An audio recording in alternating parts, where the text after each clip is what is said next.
seventh, sixth, fifth, fourth, third, second, first. 9 Şubat 1995'te Brezilya'nın Acre eyaletinde dünya vücut geliştirme sahnesinin geleceği olan Ramon Rocha Queiroz, namı diğer Ramon Dino doğdu. Acre'nin başkenti Rio Branco'da fakir bir ailede doğan Ramon, yaşıtlarından her zaman farklıydı. Kardeşlerinden ve okul arkadaşlarından daha büyük ve güçlüydü.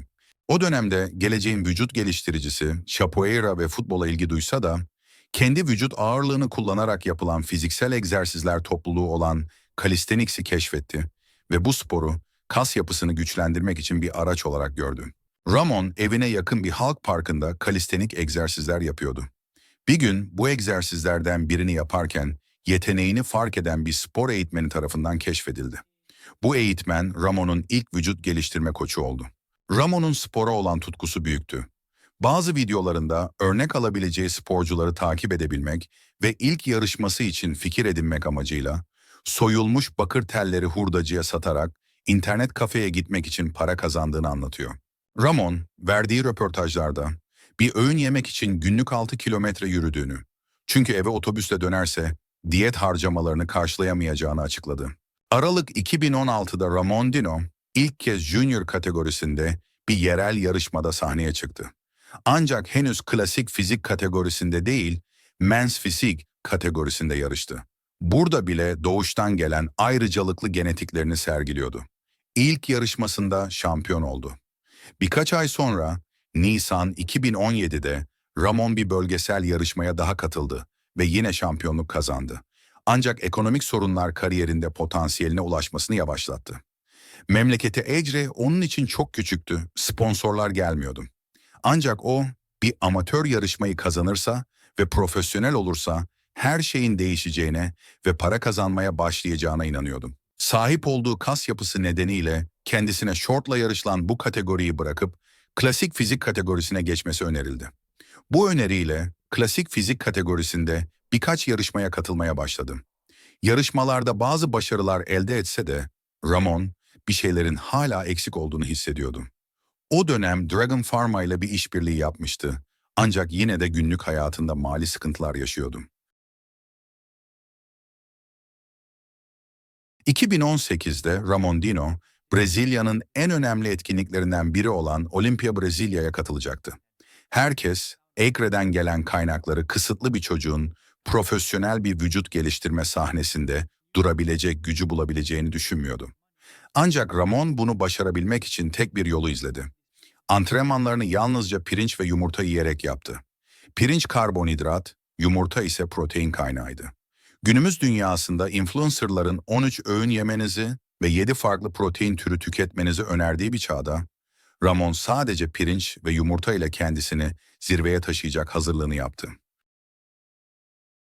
Yarışma sahnesine çıkmadan önce ellerini yumruk yapıp sıkıca gözlerini kapadı. Kendine şöyle dedi: Ramon, sen sadece pirinç ve yumurtayla bu hayali buraya kadar getirdin. Sen zaten kazandın.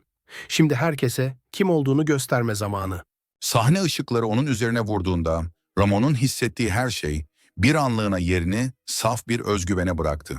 Onu izleyen herkes sahnedeki bu genç adamın azmi ve fedakarlığıyla buraya geldiğini biliyor gibiydi. Pozlarını verirken her bir kas hareketinde sadece çalışma ve disiplinin değil, kalpten gelen bir hikayenin de izleri vardı. Sahne onun için sadece bir gösteri alanı değil, kendi hikayesini anlatma yeri olmuştu. Her pozu bir başarı cümlesiydi. Her adımı bir mücadele anısını anlatıyordu. Medyada pek tanınmayan Ramon, yarışmaya kimse tarafından favori gösterilmeden katıldı. Ancak yarışmada sahneye en iyi fiziklerden biriyle çıktı ve sadece kategorisinde değil, genel klasmanda da şampiyon oldu.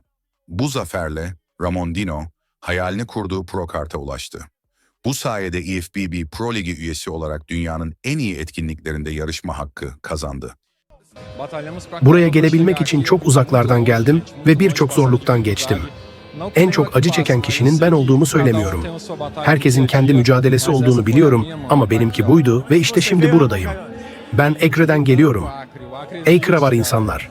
Amatör Mr. Olympia'yı kazanarak profesyonel olan Ramon Dino, bunun hayatını değiştiren şey olmadığını itiraf etti.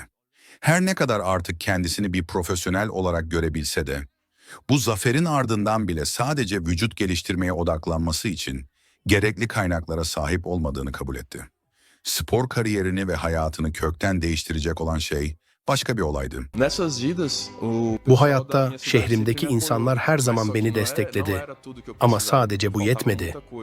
Hala eksik olan çok şey vardı. Orada kendim için para kazanamadım. Para kazanmıyordum. Güçlü sponsorlarım yoktu. Görülmek gerekiyor. Acre'de seni görecek kimse yok. Buradan çıktım, Olimpiyaya gittim, hayatımın değişeceğini düşündüm. Ama pek değişmedi. Görüldüm ama yine de pek bir şey değişmedi. Sonra Toguro geldi. Toguro beni malikaneye davet etti. Minnettarım, anlıyor musun? Ve o zamandan beri hayatım biraz değişmeye başladı. Sonra Horsey ile tanıştım. Evet, ben Acre'da yaşıyorum. Burası küçük olmasının yanı sıra yatırımlar başka şeylere yapılıyor, değil mi? Asla spora değil. Çünkü burada her şey çok ucuz. Kimse kimseye yardım etmiyor. Tüm hazırlıklarını pirinç ve yumurta ile mi yaptın? Evet, pirinç ve yumurtayla yaptım. Tabii ki pirinç ve yumurta. Sadece pirinç ve yumurta adamım. Sana söylemiştim. Bir hayalim var. Vücut geliştirme hayalim var ki bunu bir gün gerçekleştireceğim. Evlat, sen bir şansı hak ediyorsun ve sana yardım edeceğim. Sana yardım edeceğim.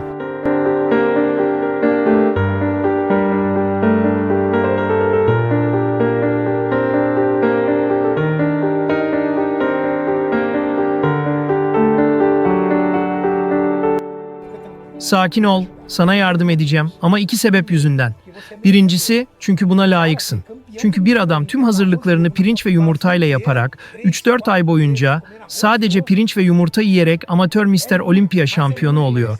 Bu gerçekten ama gerçekten hak edilmiş bir başarı. İkincisi, çünkü Brezilya senin gibi atletlere ihtiyaç duyuyor. Brezilya vücut geliştirmede en üst düzeyde temsil edilmeye ihtiyaç duyuyor. 25 yaşında küçük bir yatırımla profesyonel bir atlet olabilecek biri. Bahsettiğim büyük şeyler değil. Bir araba falan değil. Hayır. Doğru beslenme, uygun teknoloji, en azından Amerika Birleşik Devletleri'nin yarısı kadar destek. Çünkü onların 2 katı genetik avantajımız var. Brezilya'yı temsil etmesi için ona bir şans verin. Figuro, sen çılgın bir scoutsun.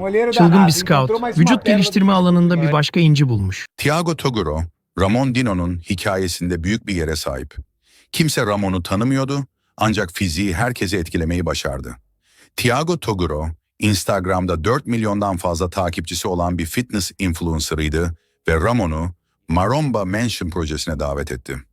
Bu proje, basitçe açıklamak gerekirse, fitness influencerlarının içerik üretmeye adanmış bir malikanede bir araya geldiği bir projeydi. Bu davet, Ramon Dino'nun hayatında bir dönüm noktası oldu. Artık çok daha iyi bir diyete, daha iyi bir supplement, takviye planına sahip olabiliyor ve sosyal medya hesaplarını büyütebiliyordu. Ramon Dino'nun milyonlarca takipçisi olan Toguro'nun kanalında görünmesi, hikayesinin binlerce kişiye ilham vermesini sağladı. İlk defa başarıya ulaşması için gerekli araçlara sahip oldu. Ancak bu Maromba Mansion projesi bir vücut geliştirme sporcusu için ideal bir yer değildi. İşte tam bu noktada günümüzde de yanında olan Renato Cariani'nin rolü devreye girdi. Renato Cariani, vücut geliştirme tutkunu ve fitness dünyasının en etkili isimlerinden biri olarak Ramon'un hayatında önemli bir rol oynadı. Ramon Dino'nun Avrupa Pro sahnesine çıkmadan önce yaşadığı duygular, onun başarısının ardındaki hikayeyi daha da etkileyici kılıyor. Sahneye çıkmadan hemen önce kuliste büyük bir sessizlik hakimdi. Yarışma öncesi uzun bir hazırlık dönemi geçirmişti ve bu an tüm emeğinin karşılığını alacağı an olabilirdi. Ancak genç yaşına rağmen profesyonel sahnede ilk kez yarışacak olmanın getirdiği heyecan ve gerilim yüzünden okunuyordu. Koçu Ramon'a son birkaç motivasyon cümlesi için yanına geldi. Onun gözüne bakarak Senin bu sahnede olman bile bir zafer Ramon. Ama bu senin son durağın değil, sadece başlangıcın. Kendine inan ve hayallerine ulaş. Ramon derin bir nefes aldı ve gözlerini kapatarak sahneye çıkış anını hayal etti. O an salonun sessizliğini, hakemlerin dikkatli bakışlarını ve seyircilerin nefeslerini tuttuğunu hayal edebiliyordu. Kalbi hızla atarken kendine fısıldadı. Bunu yapabilirim. Bugün burada olmam bile bir zafer. Sahneye çıkarken ışıklar onu aydınlattığında, salonun enerjisini tüm benliğinde hissetti. Seyircilerin alkışları ve tezahüratları kulaklarında yankılandı. Koçunun duygusal sözleri ve verdiği güç hala zihnindeydi. İlk pozunu verdiğinde seyircilerdeki coşku zirveye ulaştı. Onun hikayesi sadece fiziksel bir başarı değil, aynı zamanda iradenin ve azmin zaferi olarak sahnede yankılanıyordu. Ramon Dino bu sahnede sadece kaslarını değil, aynı zamanda kalbini ve ruhunu sergiliyordu. Ramon'un yapısı oldukça orantılı, estetik ve çok baskın kollara sahipti. Belki de fiziği henüz tam anlamıyla olgunlaşmamıştı ve kas bağlantıları diğer rakipleri kadar belirgin değildi, özellikle Madelman'la karşılaştırıldığında. Ancak genetiklerinde hala potansiyeli tam olarak keşfedilmemiş büyük bir gelecek olduğu açıktı. Avrupa Pro yarışması birçok kişi için bir sürpriz oldu. Yarışmayı kazanması beklenen favori isim, ev sahibi olarak yarışan Madelman'dı ve Madelman zaten Mr. Olympia'ya katılmaya hak kazanmış bir isimdi. Ancak Ramon Dino ilk kez profesyonel bir yarışmaya katılan bir sporcu olarak İspanyol rakibi ve Fabian Mayer'le birlikte yarışmanın ilk üçüne girmeyi başardı. Bu yarışmada 2 direkt Mr. Olympia bileti verilecekti ve Ramon Dino üstün yapısıyla bu ilk üçe girerek dünya çapında bir etki yarattı. Ramon Dino sahne arkasında sonuçların açıklanmasını beklerken adeta zaman durmuş gibiydi. İçinde bir fırtına kopuyordu. Heyecan, umut ve belirsizlik birbirine karışmıştı. Sahnedeki performansı sırasında elinden gelenin en iyisini yaptığını biliyordu. Ancak sonuçların ne olacağı tamamen hakemlerin kararına bağlıydı. Sahnenin hemen arkasında diğer yarışmacılarla birlikte beklerken derin nefesler alıyor, sakin kalmaya çalışıyordu. Ama kalbinin atışları sakinliğini zorlaştırıyordu. İçinden, acaba yeterince iyi miydim? Hakemler estetiğimi fark etti mi? Madelman gibi tecrübeli rakiplerin arasında parlayabildim mi? diye geçiriyordum. Sonunda mikrofon sesiyle sahnedeki sessizlik bozuldu. Sunucu 3. sıradaki ismi açıkladığında Ramon'un kalbi daha da hızlandı. Artık sadece 2 kişi kalmıştı. Kendisi ve favori gösterilen Madelman. Sonrasında sunucu 2. sırayı açıklamak için duraksadı. Sanki o birkaç saniye bir ömür gibi geldi. Ve sonunda o sözler duyuldu. You may take me to Brazil, Ramon Rocha. Ramon Olimpiya sahnesine gitmeyi kazandığında hayatının en büyük hayalinin kapılarını aralamıştı. Tanrı'ya şükür ediyordu çünkü sadece pirinç ve yumurta ile başlayan bu yolculuk şimdi ışıkların altında dünyanın en iyileriyle yarışacağı bir sahneye dönüşmüştü. O an geçmişteki tüm zorluklar, uykusuz geceler, açlık hissine rağmen sürdürülen disiplinli antrenmanlar ve başkalarının inancını sorguladığı zamanlar bir anlam kazanmıştı.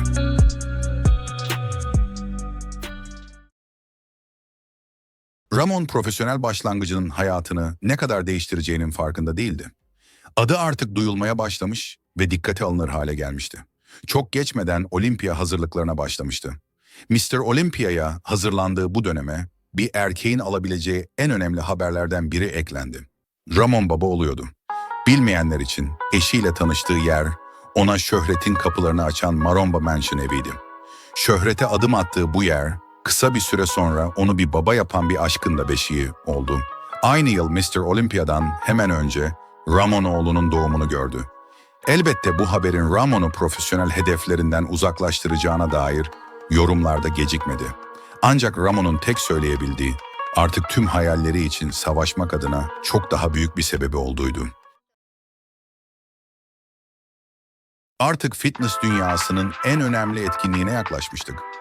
Ramon'un en iyilerle yan yana durma ve potansiyelinin gerçek sınırlarını görme zamanıydı. İlk kez dünya şampiyonları ve şampiyon adaylarıyla birlikte değerlendirilmek üzere sahneye çıkacaktı. Ramon ilk çağrıda ismi okunanlar arasında yer aldı ve birçok kişinin şaşkınlığına rağmen fiziği oradaki diğerlerinden hiç de geri kalmıyordu. Yüzünde potansiyelini bilen bir adamın, hırsıyla savaşan bir çocuğun hayalini görmek mümkündü. Ramon Avrupa Pro'da 1. olan Fabian Mayer'le yan yana döndürüldü. Bu durum atmosferi kesinlikle alevlendirdi ve birkaç yıl önce imkansız görünen şeyleri gerçek kıldı. Ayrıca şampiyonların şampiyonu olarak anılan Chris Bumstead ile poz verme şansı yakaladı. Birçok kişinin düşündüğünün aksine Ramon onlardan hiç de uzak değildi. Klasik fizik kategorisinin tarihine geçti ve kesinlikle bir sonraki Mr. Olympia'da da hatırlanacaktı. Ramon sonunda ilk 5'e girmeyi başardı ve bu başarı onu gelecekte bu sahnede kalıcı bir isim haline getirecek ilk adım oldu. Ramon ülkesine bir idol olarak döndü. Brezilya'da binlerce, hatta 10 binlerce insana ilham kaynağı olmuştu. Ancak iş henüz bitmemişti. İlk 5'te yer almak, Ramon'a bir sonraki yılki Mr. Olympia'ya katılma hakkı sağlamıyordu. Bu yüzden yeniden profesyonel bir şampiyonaya katılmak zorundaydı. Ramon ve Renato Cariani kendi topraklarında Brezilya'daki profesyonel bir şampiyonada yarışmaya karar verdiler.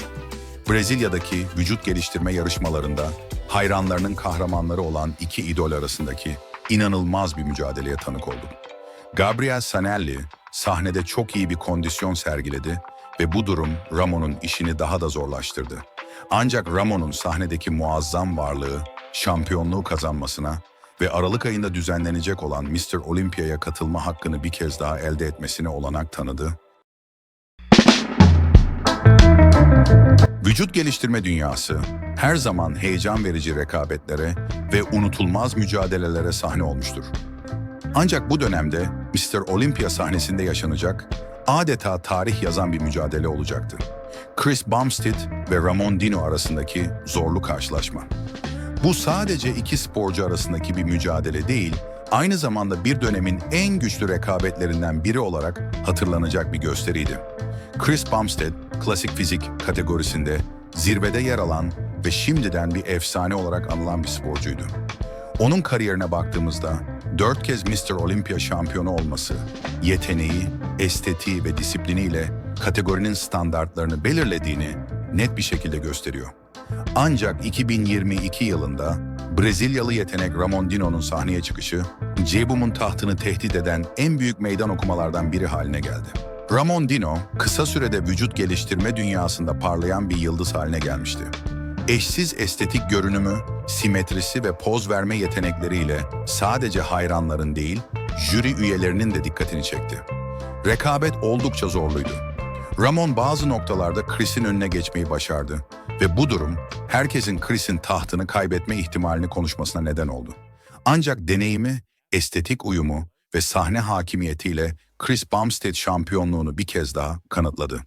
Mr. Olympia, 2022'de ikinci sırada yer alan Brezilyalı sporcu, sahnedeki her duruşuyla adeta Chris'e meydan okuyordu. Ramon'un bu başarısı spor eleştirmenleri tarafından geleceğin şampiyonu olarak anılmasını sağladı. Her ne kadar Chris zirvedeki yerini korumuş olsa da bu mücadele klasik fizik kategorisinde yeni bir dönemin başlangıcı olarak değerlendiriliyor. Ramon Dino sadece bir rakip değil, aynı zamanda kategorinin geleceğini şekillendirecek bir isim olarak görülmeye başlıyordu. Ramon Dino genç yaşına rağmen klasik fizik sahnesine güçlü bir giriş yaptı. Brezilya'nın fitness dünyasındaki parlayan yıldızı olarak 2023 Olimpiyada büyük bir çıkış yapması bekleniyordu. En büyük dikkat çeken rekabet son senelerin Mr. Olympia Klasik Fizik şampiyonu Chris Bumstead ile yetenekli ve iddialı Brezilyalı sporcu Ramon Rocha Queiroz arasındaydı. Chris ve Ramon Dino arasında görkemli bir rekabet yaşandı. Jüri ve izleyiciler her iki sporcunun poz rutinlerini dikkatle takip etti. Chris eşsiz estetik hatları, akıcı pozlamaları ve tecrübesiyle sahnede hakimiyetini korudu. Ramon'un genetik potansiyeli, geniş sırtı ve dar beli, onun klasik fizik için ideal bir fizik sergilemesini sağladı. Tüm gözlerin üzerinde olduğu bu unutulmaz karşılaşma, Chris Bumstead'in yeniden Mr. Olympia Klasik Fizik şampiyonu olmasıyla sonuçlandı.